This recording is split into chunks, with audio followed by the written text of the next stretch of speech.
शनिदेव जिनके नाम से ही या जिनकी साढ़े साती के आने से, जिनके राशि परिवर्तन से व्यक्ति डर जाता है। देखिए, शनिदेव को न्यायाधीश की उपाधि दी गई है सभी नवग्रहों में, और सबसे धीमी गति से चलने वाले ग्रह भी शनिदेव ही है। एक राशि में 2.5 वर्ष तक रहते हैं, उसके बाद राशि बदलते हैं। इसीलिए शनिदेव का जो प्रभाव है वो हमारे जीवन में बहुत अधिक होता है। एक तो शनि की साढ़े साती लग जाए तो 7.5 साल के लिए लगती है, ढैया लग जाए तो 2.5 साल के लिए लगती है, और जो शनि की महादशा आ जाए तो 19 साल के लिए लगती है। यानी कि एक हमारे जीवन में लंबे टाइम पीरियड तक शनिदेव का प्रभाव रहता है, और कर्म फलदाता तो वो है ही। अब हम शनिदेव की बात इसलिए कर रहे हैं क्योंकि अभी 29 मार्च 2025 को शनिदेव का राशि परिवर्तन होगा, यानी शनिदेव का गोचर होगा, और शनिदेव अपनी मूल त्रिकोण राशि कुंभ राशि में से गुरु की राशि मीन राशि में प्रवेश करेंगे। अब उसका प्रभाव वृषभ राशि के लोगों के जीवन पर किस तरह से होगा, चलिए जानते हैं विस्तार से। जय माता दी दोस्तों, आप सभी का स्वागत है हमारे YouTube चैनल अमृता एस्ट्रो में। देखिए, मैं बात कर रही हूं वृषभ राशि की, वृषभ लग्न की बात नहीं कर रही हूं, राशि की बात कर रही हूं कि वृषभ राशि के लोगों के जीवन पर शनि के इस गोचर का प्रभाव किस तरह से होगा। 29 मार्च को 4 बड़े ग्रहों में से पहला परिवर्तन है ये, और इनके प्रभाव से बहुत सी चीजें बदलती हैं। किसी पर साढ़े साती शुरू होती है, किसी पर खत्म होती है, किसी की ढैया शुरू होती है, किसी पर खत्म होती है। बहुत अधिक प्रभाव देता है शनि हमारे जीवन पर। शनि का देखिए एक ही उसूल है, कर्म, यानी कि कर्म प्रधान ग्रह है शनिदेव। जैसा कर्म करोगे वैसा मैं तुम्हें रिजल्ट दूंगा। तो कह सकते हैं कि शनिदेव ना तो शनिदेव अच्छे हैं ना शनिदेव बुरे हैं, क्योंकि वो तो कर्म के आधार पर रिजल्ट दे रहे हैं। अब शनिदेव जो है, इनका जो प्रभाव है, देखिए वृषभ राशि के लिए शनिदेव अच्छे माने जाते हैं। कुछ राशियां ऐसी हैं जिनके लिए शनिदेव अच्छे रिजल्ट नहीं देते जहां बैठते हैं। अब मंगल की राशि में हो तो शनिदेव अच्छे रिजल्ट नहीं देते। एक नंबर की राशि और 8 नंबर यानी मेष और वृश्चिक हो, वहां बैठे हो तो अच्छे रिजल्ट नहीं देते। सूर्य की राशि में बैठे हो तो भी अच्छे रिजल्ट नहीं देते। लेकिन जो शुक्र की राशियां हैं वो उनके लिए अच्छी हैं, गुरु की राशियां हैं वो भी ठीक ठीक होती हैं, और शनि की अपनी राशियां हो तो क्या ही कहने, यानी कि कुंभ राशि और मकर राशि।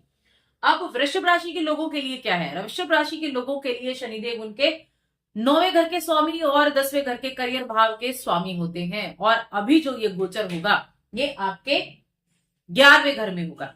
गुरु की राशि में प्रवेश करेंगे 29 मार्च को। गुरु की राशि में प्रवेश करने से यानी इनकम हाउस में बैठने से ये रिजल्ट क्या देंगे। और देखिए, शनिदेव के पास 2 स्पेशल दृष्टि भी होती है, यानी एक तो शनिदेव जहां बैठे हैं वहां इफेक्ट डालेंगे, जहां शनिदेव की दृष्टियां होंगी वहां पर इफेक्ट डालेंगे। शनिदेव की पहली दृष्टि आपके लग्न पर, राशि पर होगी, दूसरी दृष्टि आपके पंचम पर होगी, और तीसरी दृष्टि आपके 8th हाउस पर होगी।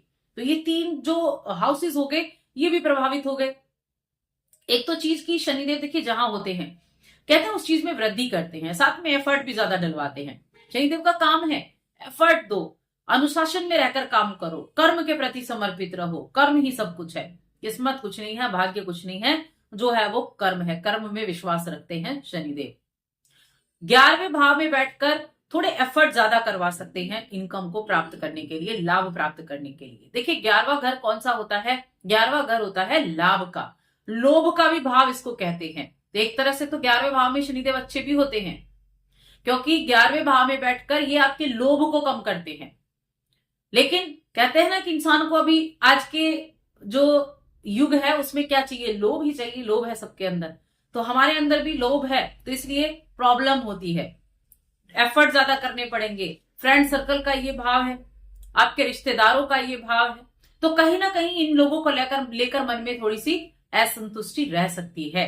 ऐसा नहीं कि असंतुष्टि रहेगी ही, रह सकती है। आपकी कुंडली में जो शनिदेव है वो कैसे हैं ये भी निर्भर करेगा। लेकिन यहाँ बैठकर इनका कहीं ना कहीं एफर्ट ज्यादा करने पड़ेंगे लाभ प्राप्त करने के लिए। इस समय अवधि में आपको एक चीज का ध्यान रखना है, किसी भी तरह के जुआ सट्टेबाजी इनसे पैसा कमाने के बारे में ना सोचें।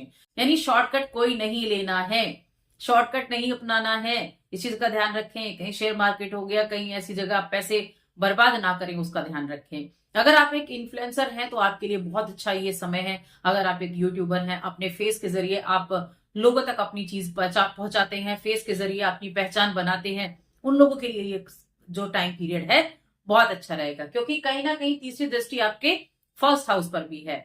तो ऐसे लोगों के लिए बहुत अच्छे रिजल्ट देखने को मिलने वाले हैं। और ये जो समय होगा इसमें अपनी देखिए, आप अपने जितना अधिक आप अनुशासन में रहकर काम करेंगे उतने अच्छे रिजल्ट आपको देखने को मिलेंगे। 8th हाउस पर आपके शनिदेव की दृष्टि जा रही है। 8वां घर क्या है? 8वां घर जो होता है ना, ये गुप्त चीजों का घर है। देखिए, ज्योतिष को भी इसमें डाला गया। ज्योतिष भी एक गुप्त ही विद्या है, रहस्यमय एक विद्या है, ऑकल्ट से जुड़ी हुई है, ये रिसर्च से जुड़ी हुई है, आपके अचानक से होने वाली घटनाओं से जुड़ी हुई है। तो यहां पर आने से शनि की दृष्टि यहां जाएगी अष्टम पर। पैतृक संपत्ति भी ये दिखाती है और नवम भाव भी पैतृक संपत्ति को दिखाता है। तो इस समय अवधि में आपके लिए जो हायर एजुकेशन से जुड़े बच्चे हैं, जो रिसर्च वगैरह कर रहे हैं, पीएचडी वगैरह कर रहे हैं, उनको मैं कहूंगी आपको एफर्ट ज्यादा करने पड़ सकते हैं, लेकिन उनके लिए योग भी अच्छे बनेंगे। जो आप एफर्ट करेंगे उनसे आपको रिजल्ट भी प्राप्त होगा। देखिए, शनिदेव डिले करते हैं, डिनाय नहीं करते, यानी वो देने के लिए आए हैं, बस एफर्ट ज्यादा करवाएंगे। ऐसा नहीं कि शनिदेव नहीं देंगे, शनिदेव देंगे, जहां बैठे हैं वहां के रिजल्ट भी देंगे। ऐसा नहीं लाभ नहीं देंगे, लाभ देंगे, लेकिन मेहनत ज्यादा करवाएंगे। जब आप अपना 100% दे दोगे, जब आप पूरी तरह से मेहनत करोगे, तब वो उसका रिजल्ट आपको देंगे। डिले करेंगे क्योंकि 2.5 वर्ष तक एक राशि में है। अब इतने लंबे टाइम पीरियड तक जब कोई एक जगह बैठेगा तो उस जगह के जो रिजल्ट हैं वो देकर ही वहां से जाएगा। तो धीरे धीरे स्लोली स्लोली, क्योंकि स्लो मूवमेंट करता है ये शनिदेव, तो इसलिए रिजल्ट भी उसी हिसाब से स्लोली स्लोली आपको देखने को मिलते हैं। तो अपने आप ये समझ लीजिए कि आपको काम तो कर रहे हैं, लेकिन उस काम के रिजल्ट थोड़ा सा डिले हो सकते हैं, लेकिन मिलेंगे जरूर, मिलेंगे जरूर। अब शनि की 7.5 आपके ऊपर नहीं है, ऐसी कोई टेंशन वाली बात आपके जीवन में अभी नहीं चल रही है। लाभ आपको देने वाले हैं। शिक्षा के लिए अच्छा है। शिक्षा के लिए आप अगर बाहर जाना चाहते हैं तो उसके लिए आपके लिए अच्छे एफर्ट डालने की, जो आप डाल भी रहे हैं, तो उनको एजुकेशन के मामले में अच्छे रिजल्ट मिलेंगे, उनको अच्छे एडमिशन प्राप्त होंगे, तो वहां भी अच्छा रहेगा। अब देखिए, ये पंचम भाव जो होता है जहां शनिदेव की दृष्टि है, ये प्रेम का भी है, संतान का भी है। अगर आप संतान प्राप्ति के लिए सोच रहे हैं तो संतान प्राप्ति तो होगी, लेकिन देरी हो सकती है, उसमें देरी हो सकती है। उपाय आप जरूर करें शनिदेव के। शनिदेव के उपाय क्या है? देखिए, शुक्र की जो राशि होती है ये शनिदेव की मित्र राशि है। तो शनिदेव के लिए, वृषभ राशि के लिए शनिदेव अच्छे माने जाते हैं। आप शनिदेव के लिए एक उपाय कर सकते हैं। एक तो शनिवार के दिन आप तेल का दीपक जलाएं, या फिर आप छायादान भी कर सकते हैं, या फिर कुछ ना कुछ आप दान करें, जब आपको मौका मिले तब करें। काली जो दाल होती है उसका दान कर सकते हैं, चप्पल का दान कर सकते हैं, गर्मियों में छाते का दान कर सकते हैं, लोहे की चीज, चमड़े की किसी चीज का दान कर सकते हैं। इन चीजों के दान से कहीं ना कहीं शनिदेव के नेगेटिव इफेक्ट होते हैं। और जो मेन चीज है वो है दास, यानी कि मजदूर वर्ग की सेवा करना, उनका अपमान ना करना, उनके पैसे ना मारना, आपके घर में जो काम करने वाले लोग हैं उनसे अच्छे तरीके से बर्ताव करना, पैसे किसी के ना मारना, इस चीज का खास तौर से ध्यान रखना है, तब शनिदेव आपको अच्छे रिजल्ट देते हैं। तो बस थोड़ी सी सावधानी, बाकी इनका रिजल्ट अच्छा रहेगा। ये आपके लिए अच्छे रिजल्ट भी देंगे, डिले बेशक हो जाए, डिनाई नहीं करेंगे। तो बस आज की इस वीडियो में इतना ही। वीडियो कैसी लगी कमेंट करके बताएं। चैनल पर पहली बार आए हैं तो सब्सक्राइब करके जाएं। जय माता दी।